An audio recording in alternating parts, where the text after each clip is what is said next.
What's good, everyone, man? It's the Aggie Coach for another video, and this video here, man, is gonna. I'm really gonna talk about some of the stuff that I've been really hard at working on to try and make things a little more organized for what I'm doing. Now that I'm starting to understand things a little better, and I'm growing.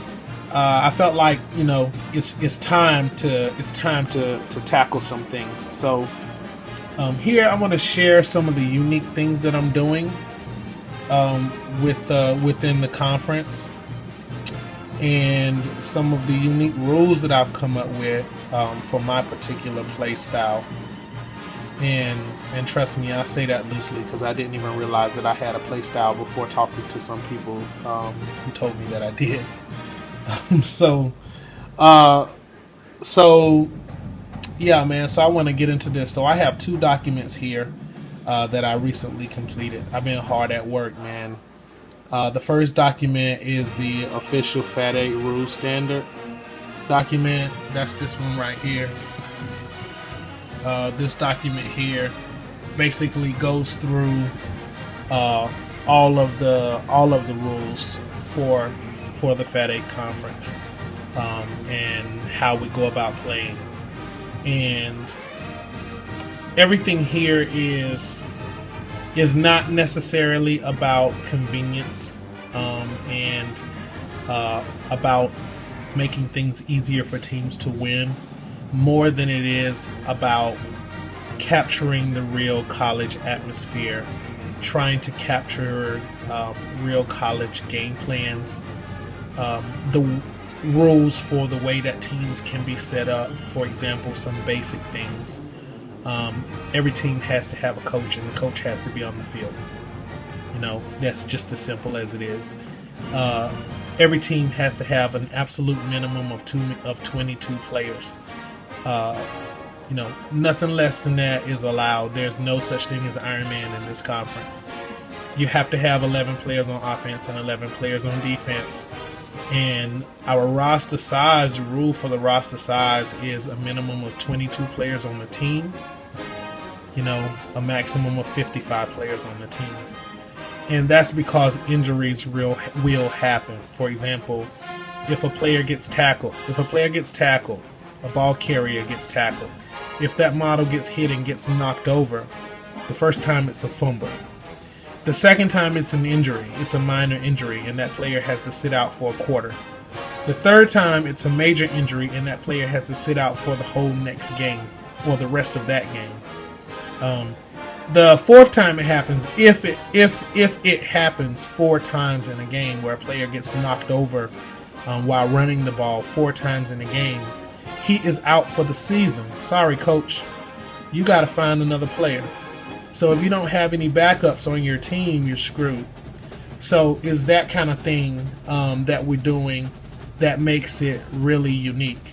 Some other things in the Fat 8 conference with running the ball, quarterbacks have to hand the ball off.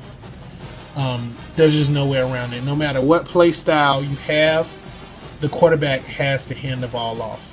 The other thing is pitches. Pitches can be done within 2 base lengths of the quarterback, and that pitch cannot be a lateral. If it's a lateral, you have to use a triple threat passer. You have to actually pass the ball.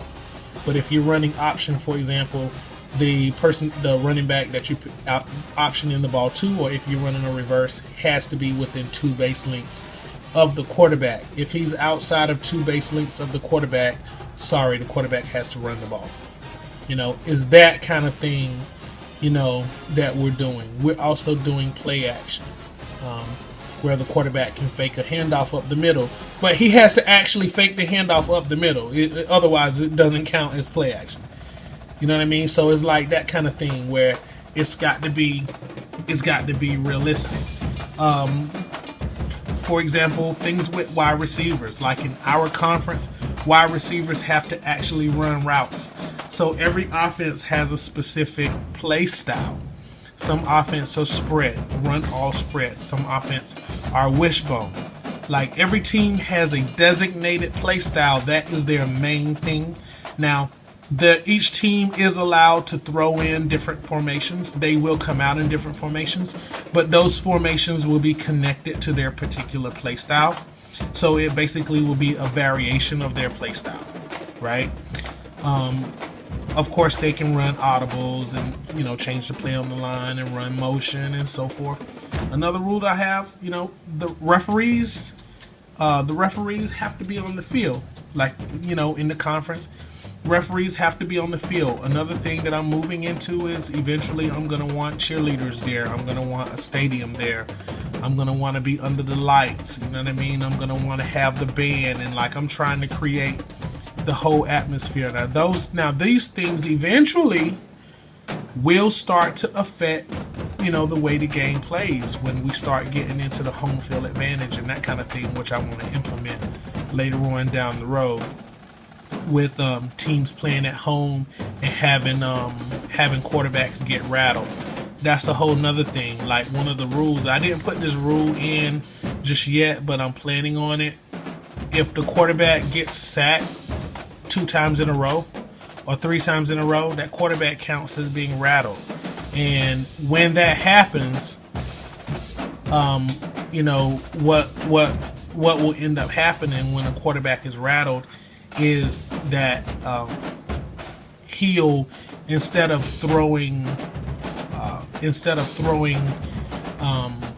passes down the field, he'll look for shorter routes more frequently.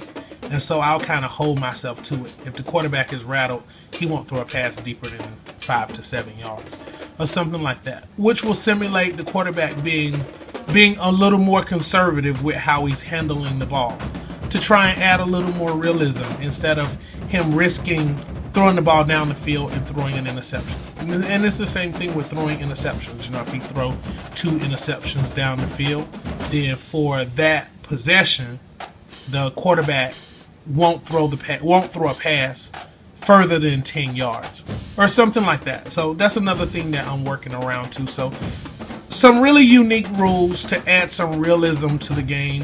For us, tackling is only front of base only. That's it. Another unique rule that we have: if a ball carrier is running the ball and he gets stacked up, but it's side of base, if it stops forward progress, he counts as being tackled. Right? He just he just gets piled up. He counts as being tackled. So it's that kind of thing. We have horde tackling where it may not be front of base, but if he's hit by 3 players and his forward progress comes to an end, it stops, or he turns one direction and is no longer going forward, he still counts as being down.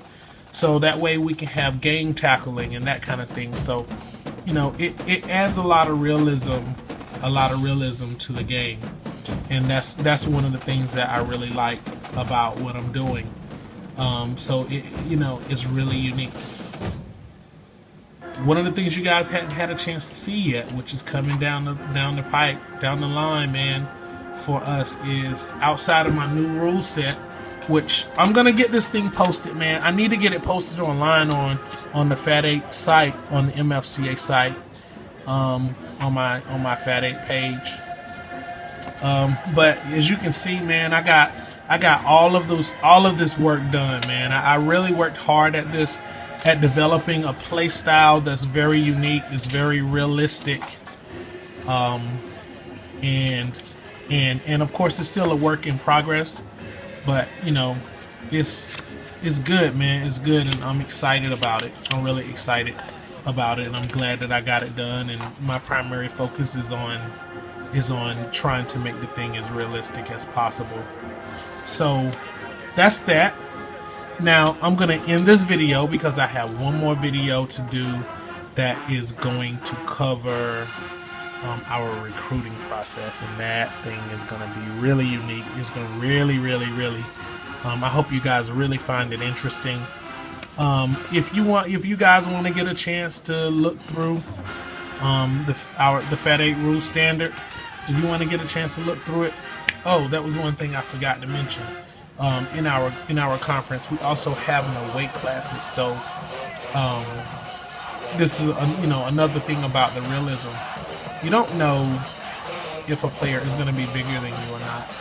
So, in the conference, I don't know if I might have a wide receiver that might be, 2.5 grams, that might end up cracking down on a linebacker that might be 3.7 grams. You know what I'm saying? You don't know. It's just one of those. It's one of those chances that you have to take. That's how it is with football. You know what I'm saying? I can't go out and tell the team that I'm getting ready to play against, all right, you guys can't have anybody on your team that weigh more than I do. It's not fair. So, you know what I'm saying? It's just one of those things where, for me, it's just one of those things that, like, I want one of the things that help keep me honest with this thing and with my fun is, not knowing what's going to happen. Like, just having random stuff happen that is just completely outside of my control. And having different weight classes and randomized bases, that's another rule. Once bases are assigned to players are not allowed to change bases anymore. So once you have a base, that's it. You're locked in. You're not allowed to take any more bases. Once players are locked into a team, once the team is decided, once it's decided that these are the players on this team, no adding any new players, no modifying players on that team. That's it for the season until the next season. Then you pick up your new recruits. So check out the next video, man. It's going to cover our recruiting rule set, and it's really unique. And I think I hope you guys enjoy it. Thanks for watching.